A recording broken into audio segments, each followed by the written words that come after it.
Hello and welcome back to the Q&A. So, as always, if you have any questions or anything like that, leave them down in the comments, and I will add them to my big list of questions and hopefully get onto it at some point.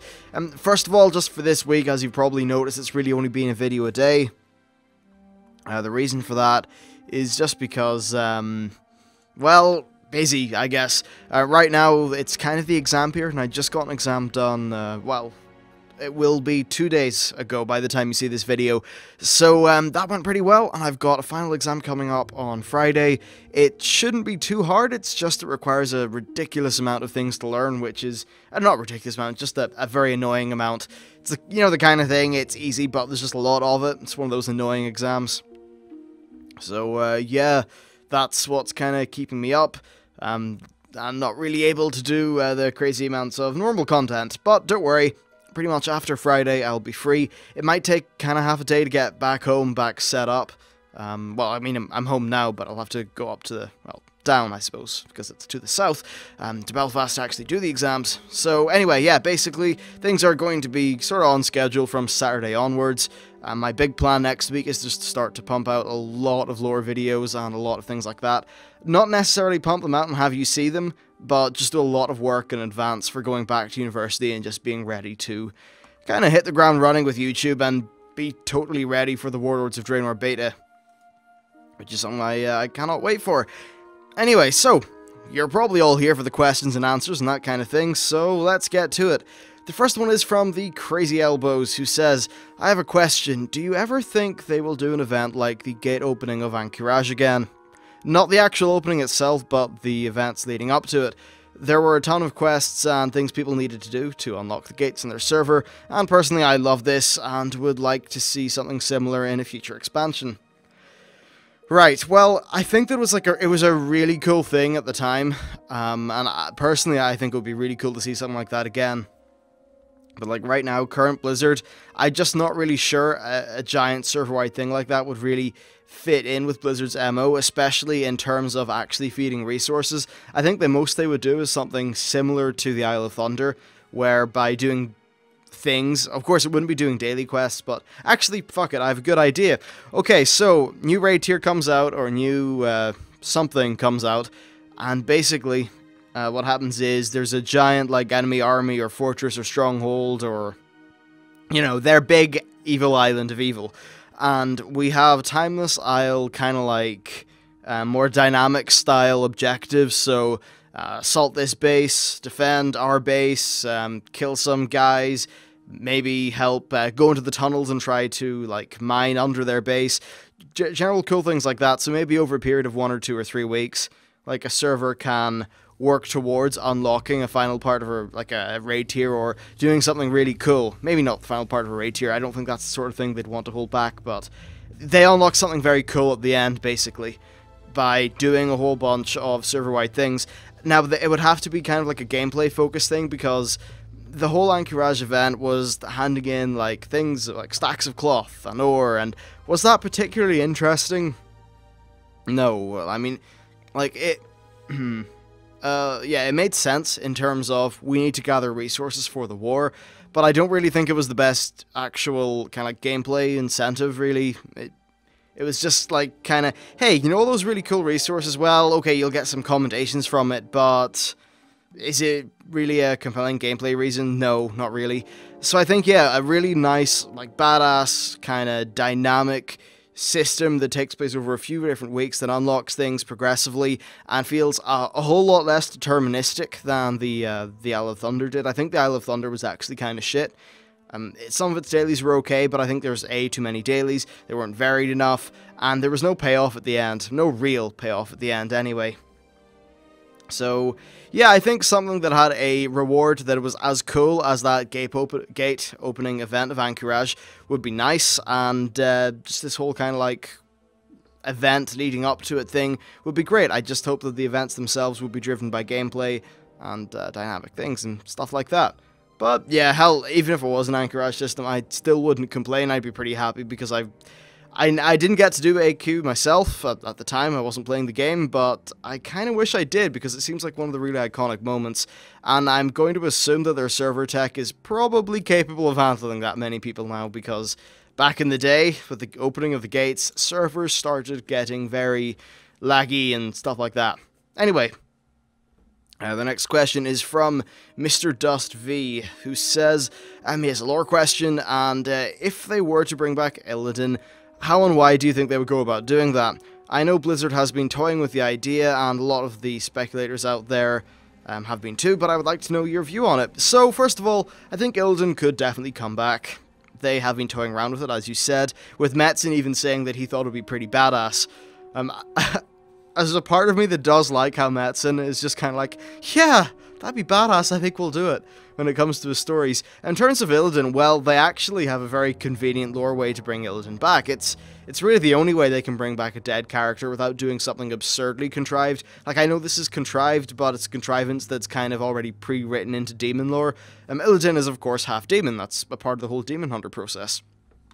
That means that his essence or spirit or fucking wispy thing, whatever, is chilling out in the Twisting Nether. That means that it can, at some point, be pulled back into our world. And I'm not too sure, like, what he would do in terms of a physical form, because I'm assuming maybe his old body's dead or something. I don't know, maybe you just pop back as you were. But essentially, yeah, if they were bringing Illidan back, it would be through the Twisting Nether. There's really not any other way to do it. If they were bringing him back, actually, I think it would work out quite well with the Demon Hunter style thing. Yeah, like he could kind of train up a new sort of group of Demon Hunters, and I think that would actually be really cool. They could have some great story in there. So overall, I think Illidan would be kind of fun, and not to derail the topic, but I think Demon Hunters are probably one of the classes that could be done. A lot of people are saying, oh, they're just a hunter. No, they're nothing like a regular hunter. People are saying they're just like a rogue. They're similar to rogues in that they do fight up close, but still, they're not 100% similar to rogues. And then for warlocks, yeah, they kind of tap into the same magic source, but hell, even in Azeroth, there's various things that try to tap into arcane magic, and they still feel relatively different. So, I think Demon Hunters could happen, and if they were to happen, it would be an Illidan-based thing. Yeah, I mean, whatever. I don't want to get into the whole adding extra classes debate. Right now, I'm happy with the classes we have, so I think it's fine, but that would just be a potential cool use of Illidan, and if he were to come, I'd say it would be in the Rise of the Legion expansion, which is probably going to be the next expansion, or maybe the expansion after that. Anyway, so time for another question. This one comes in from Adam Ray, who says, 2 questions. Do you see yourself playing World of Warcraft as your main MMO 5 years from now? And what race model are you most looking forward to seeing finished? Okay, so yeah, World of Warcraft is the MMO I see myself playing. Basically, there are no announced MMOs which really have me ultra hyped up to the point where I actually think they could end up being better than World of Warcraft in respect to the reasons why I play World of Warcraft, at least. ESO is shaping up to look very sketchy. I can't wait until like everyone can like talk about it and they start doing open betas, if they do an open beta. Based off what I've heard from like people, like friends of mine who have been in the beta and said, just kind of reported some of their findings, it's not looking too good, so I think that's definitely concerning, but of course we'll all have to wait and see for ourselves. And there's that Wildstar, again, I can actually say that I have not played the beta of that, and if I had, there's probably an NDA which says that I can't even talk about the beta existing or the NDA existing, but because I haven't read the NDA and I'm not in the beta, I can assume that they are there without breaking anything. Yay! NDAs are fun. So yeah, they're the 2 big MMOs that are coming out within the next while, and whatever, they're probably going to be quite solid. The big MMO though, I guess, actually is not Elder Scrolls, what am I talking about? It's EverQuest next. The reason why I didn't really include that in things that I'm ultra looking forward to when I initially started this topic is because we actually don't really know a great deal about it. I'm sure in 2 years' time, when we know far more about the game, like then I'll be interested. But right now, it's a cool thing that's kind of sitting on the horizon, I guess. EverQuest Landfall is kind of cool as well, but I don't know if I'll be just kind of bothered about being like ultra into it. Of course, I'll tool around with it because it does look really fun. So yeah, World of Warcraft is probably still going to be my main MMO. And to the people who say World of Warcraft is not going to be around in 5 years, ha, you're wrong. Blizzard are planning at least 3 more expansions, which is probably going to take us... Look, I know they want yearly expansions, but it'll probably be one every... I'd say once they get things good, 18 months. Maybe 14. So I think that would nearly take us up to that 5-year mark. And... I mean, if Blizzard play their cards right, and a lot of the things in Warlords are actually looking really solid... especially in terms of getting new players back. It seems like Mists of Pandaria was a bit of a misstep in terms of having a really cool story. Because let's be honest, it was filler. Even to the people who enjoyed the story of Mists of Pandaria, you could have went from Cataclysm to Warlords with pretty easily and got a lore reason for it without Garrosh.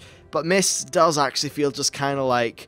They had loads of cool plans on the horizon, but they just needed to buy themselves 2 years or something to do the kind of preliminary work. I don't know, but it does feel a little bit more filler than the other expansions. But the thing is that Warlords doesn't. So yeah, I don't know. I think Warlords can bring a lot of people back, and if they play their cards right, then it will hopefully be the start of maybe not World of Warcraft growing again, but at least World of Warcraft actually maintaining to kind of solidify its foothold instead of having subscriber bleed. Of course, the last quarter we only lost 100k, so if they could keep that trend going, then I'd say certainly World of Warcraft's in a pretty safe place. Now that said, I think we're probably going to see maybe 500k, 400k lost in this quarter, or at least the upcoming one, and that's basically just because of the whole lull in between the expansions, which is just completely normal. But anyway, by the way, sorry if I feel really out of it. Once again, it's 1:30 in the morning and I've been working all day, so kind of tired. Anyway, so the next part of the question was, what race model am I looking forward to?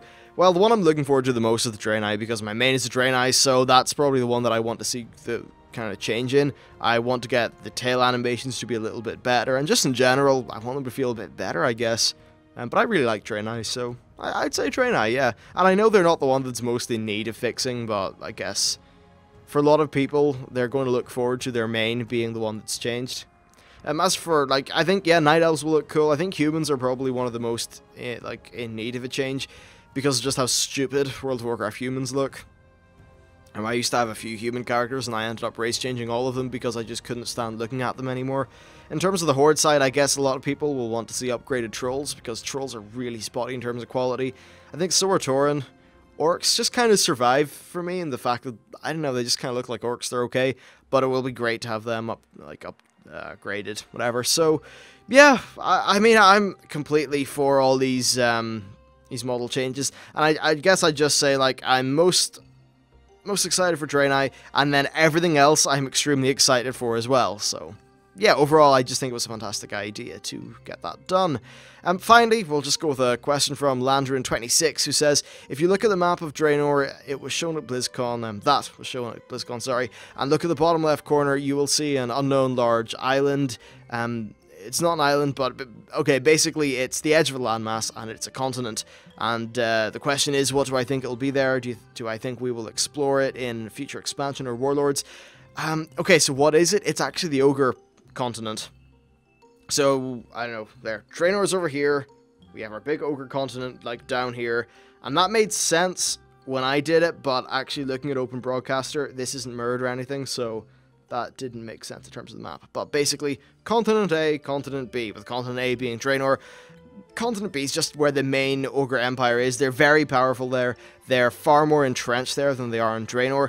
But the thing is, we actually have no real reason to go there, other than maybe scenarios or a raid or something, or a patch, I guess. I mean, yeah, we could go there in a patch. But right now, the patch layout is kind of, it makes sense for Warlords. So, okay, patch layout, I think it's going to be the first raid tier. We go in there, we deal with a lot of the Iron Horde leaders and that kind of thing. Then the patch after that, or at least the raid patch after that, we'll be going to Netherstorm, seeing whatever the hell is going up there. And then the final patch, we'll be dealing with whatever the main threat or the kind of guy behind the scenes is. And I don't really know that that will take us into the Ogre place. In terms of the Ogre place being a future expansion continent, but by the way, we know it's Ogres because they said so in BlizzCon. But in regards to it being a future expansion, I think this little pocket of time 35 years ago is just really a one-off thing for this expansion. And if they were to continue this time travel element going through a whole bunch of different expansions, I just don't think that would be very good for the lore. I prefer it if we dealt with the Warlord's problem, then we just popped back into our own time and start dealing with things there. Anyway, so that's it for today's video, I guess. Thanks for watching. If you have any questions, anything like that, please leave them down in the comments. Sorry for appearing so ridiculously, like, tired and shitty. I'll be less tired and shitty after the exams are done. Yay. Anyway, cheers, and I'll see you sometime.